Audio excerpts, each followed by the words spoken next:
কক্সবাজারে পৌঁছেছেন প্রধান উপদেষ্টা ডক্টর মোহাম্মদ ইউনূস ও জাতিসংঘের মহাসচিব অ্যান্তোনিও গুতেরেস। উখিয়ায় ক্যাম্প পরিদর্শন করবেন তারা। সফরের বিস্তারিত জানাতে কক্সবাজার বিমানবন্দর থেকে আমাদের সঙ্গে যুক্ত আছেন সহকর্মী হাসিব বিল্লা এবং উখিয়া থেকে আমাদের সঙ্গে যুক্ত আছেন সহকর্মী বেলায়েত হোসাইন।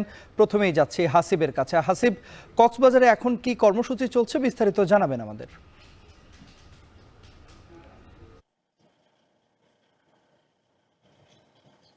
তন্ময়, কিছুক্ষণ আগে আমরা কক্সবাজারে ছিলাম বিমানবন্দরে। সেখানে প্রধান উপদেষ্টা এবং অ্যান্তোনিও গুতেরেস তারা একসঙ্গে বিমানে নেমে গুতেরেস তিনি রোহিঙ্গা ক্যাম্পে চলে যান এবং ডক্টর মোহাম্মদ ইউনূস প্রধান উপদেষ্টা তিনি বিমানবন্দর পরিদর্শন করেন এবং রানওয়ে পরিদর্শন করেন। এরপরে আমরা এখন রয়েছি সার্কিট হাউস কক্সবাজারে। প্রধান উপদেষ্টা সাময়িক বিরতি নিচ্ছেন, কিছুক্ষণ রেস্ট নিয়ে তিনি আবার বেশ কিছু কর্মসূচি আছে তার সেখানে অংশ নেবেন। বিশেষ করে যারা জেলে সহ বিভিন্ন সম্প্রদায়ের লোকজন যারা বাস্তুচ্যুত তাদের জন্য আশ্রয়ন প্রকল্পর ব্যবস্থা আছে বা নির্মাণাধীন প্রকল্প রয়েছে। প্রায় 5,000 পরিবারকে আশ্রয়ন দেওয়ার জন্য বহুতল ভবন নির্মাণ করা হয়েছে, সেগুলো তিনি পরিদর্শন করবেন এবং সেখানকার মানুষজনের সঙ্গে তিনি আলাপ করবেন এবং তারপর তিনি চলে যাবেন বিয়াম স্কুলে। সেখানে স্থানীয় যারা প্রশাসন এবং সাধারণ মানুষ এবং বৈষম্য বিরোধী ছাত্র আন্দোলনের বিভিন্ন জায়গায় যারা নেতৃবৃন্দ ছিলেন, এই এলাকায় দায়িত্ব পালন করেছেন, কাজ করেছেন, তাদের সঙ্গে তিনি একটি মত বিনিময়ে অংশ নেবেন এবং এই এলাকার মানুষের কথা শুনবেন, এই এলাকার যে সম্ভাবনার কথা তিনি তুলে ধরবেন এবং এই কক্সবাজার নিয়ে তার পরিকল্পনা সেগুলো তিনি জানাবেন এবং তারপর বিকেল 5টার দিকে তিনি রোহিঙ্গা ক্যাম্পে চলে যাবেন, যেখানে অ্যান্তোনিও গুতেরেস জাতিসংঘের মহাসচিব সেখানে অবস্থান করছেন এবং সেখানে যারা রোহিঙ্গা সদস্যদের সঙ্গে প্রায় লক্ষাধিক সদস্যের সঙ্গে তিনি ইফতারে অংশ নেবেন গুতেরেস সহ প্রধান উপদেষ্টা।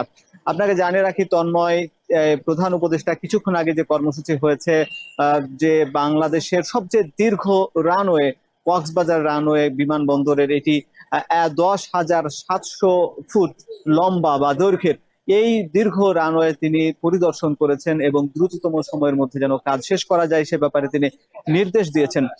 আপনাকে জানিয়ে রাখি এটি একটি পর্যটন হাব হতে পারে, সম্ভাবনাময় এবং একই সঙ্গে বিমানবন্দরের জন্য বিভিন্ন সময়ে দেখা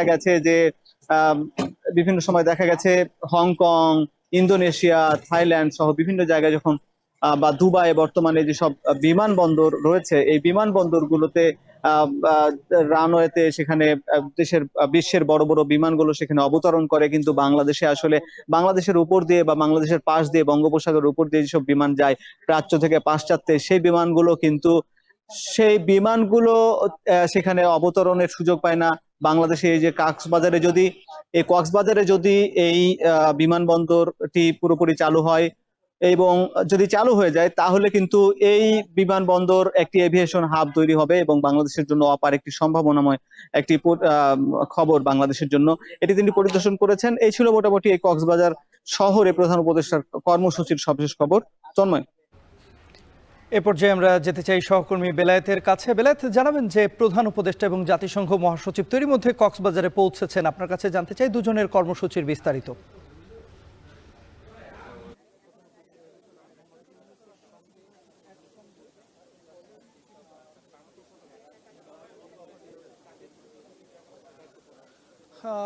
তন্ময়, কিছুক্ষণ আগে তো সহকর্মী হাসিব বিল্লা থেকে শুনেছেন যে প্রধান উপদেষ্টা কক্সবাজার শহরেই অবস্থান করছেন এবং সেখানে তার কিছু কর্মসূচি রয়েছে।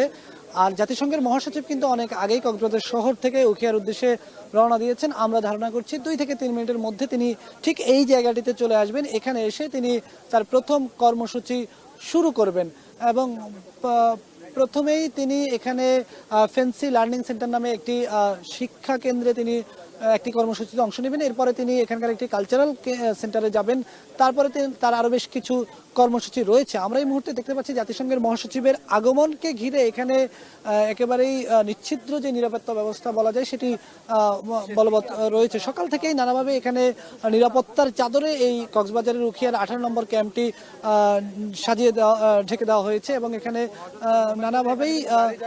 নানাভাবেই এখানে ব্যবস্থা গ্রহণ করা হয়েছে এবং এই জাতিসংঘের মহাসচিবের আজকের এই সফরকে ঘিরে বেশ তাৎপর্যপূর্ণ এই সফরটিকে ঘিরে রোহিঙ্গা ক্যাম্পে যে 13 লাখ জনগোষ্ঠী আছে সরকারি হিসেবে, যদিও বেসরকারি হিসেবে এটি অনেক বেশি, তারাও আসলে মুখিয়ে আছেন যে জাতিসংঘের প্রধান তিনি আসলে তাদের জন্য কি ধরনের বার্তা নিয়ে আসছেন। আমরা আসলে অপেক্ষা করছি, কিছুক্ষণের মধ্যেই হয়তো তিনি ঠিক এই জায়গাটিতে এসে যুক্ত হবেন।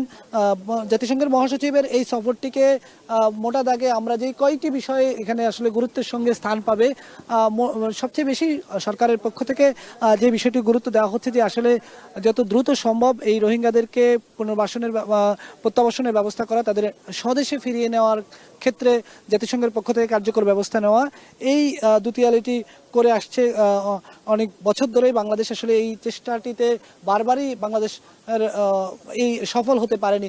এখন অন্তর্বর্তী সরকার আসলে কতটুকু এই বিষয়টিতে সফল হয় দেখার বিষয়। কারণ আপনি জানেন যে এই যে বিশাল এই জনগোষ্ঠীকে নিয়ে বাংলাদেশ কিন্তু একটা বড় ধরনের সংকটের মধ্যে রয়েছে। বাংলাদেশের এই বিশাল এলাকা জুড়ে তাদের বসবাস, এখানকার স্থানীয় আইন শৃঙ্খলা পরিস্থিতির অবনতি সহ নানা ধরনের শঙ্কা রয়েছে। তার পাশাপাশি এখানে রোহিঙ্গা যে জনগোষ্ঠী এখানে তারা বসবাস করছে, তারা আসলে যে সীমিত একটি জায়গার মধ্যে তারা বসবাস করছে, তাদেরও আসলে জীবনমানের অনেক ধরনের সমস্যা হচ্ছে।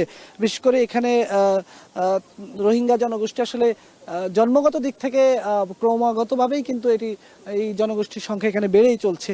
তো এই যে জনগোষ্ঠী বেড়ে চলছে, সেই বাড়তি জনগোষ্ঠীকে তাদের অবকাঠামোগত, তাদের বাসস্থানের ব্যবস্থা করা, সব মিলিয়ে এটি বাংলাদেশের জন্য একটি বড় সংখ্যক। তাদের নানা ধরনের অ্যাকোমোডেশন সহ নানা ধরনের ব্যবস্থা কিন্তু করতে হচ্ছে।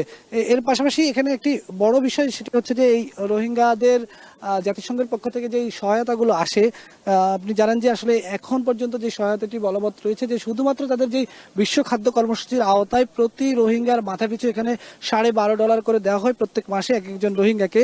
জাতিসংঘ বলছে এটি তারা কমিয়ে $6 নিয়ে আসবে। এখন এই জায়গাটিতে একটি বড় শঙ্কার বিষয় যে আসলে এইটি নিয়ে আসলে তাদের আসলে এমনিতেই তাদের নানা ধরনের পুষ্টিজনিত সমস্যা রয়েছে। যদি তাদের খাবারের এই অর্থটি নিয়ে আসা হয় তাহলে এটি তাদের জন্য একটি বড় সংকটের কারণ হবে। সেই জায়গা থেকে বলা হচ্ছে তাদেরও প্রত্যাশা যে জাতিসংঘ আগের মতোই যাতে তাদের যে খাদ্যের বাজেট, সেই বাজেটটি যেন তারা বলবৎ রাখে, এখানে যাতে কোনো ধরনের কাটছাট না হয়। আরেকটি বড় সংকটের কথা আমরা শুনতে পাচ্ছি নানাভাবেই, সেটি হচ্ছে যে এই মুহূর্তে যেহেতু রাখাইন রাজ্যে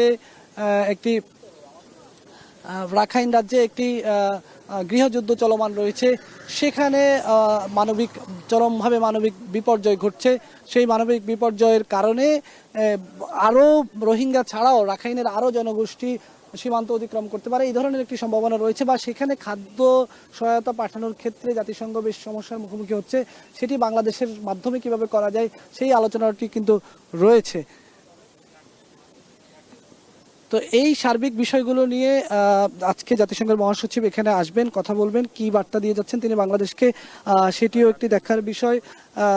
জাতিসংঘের মহাসচিব এখানে এসে 1 লাখ রোহিঙ্গার সঙ্গে তিনি ইফতার করবেন। সেই ইফতারে বাংলাদেশের প্রধান উপদেষ্টা ডক্টর মোহাম্মদ ইউনূস অংশ নেবেন এবং জাতিসংঘের মহাসচিব এখানে যারা রোহিঙ্গাদের যারা তরুণ জনগোষ্ঠী রয়েছে তাদের সঙ্গে তিনি মত বিনিময় করবেন, তাদের বিভিন্ন সংস্কৃতি তিনি ঘুরে দেখবেন, তাদের জীবনমান ঘুরে দেখবেন। আমরা অপেক্ষা করছি, হয়তো কিছুক্ষণের মধ্যে তিনি এই জায়গাটাতে এসে পৌঁছাবেন। তিনি আসার পর আবারও আমি যুক্ত হওয়ার চেষ্টা করব, তার খবরাখবর জানানোর চেষ্টা করবো। এই ছিল আমার কাছে এখনকার মতো। ধন্যবাদ।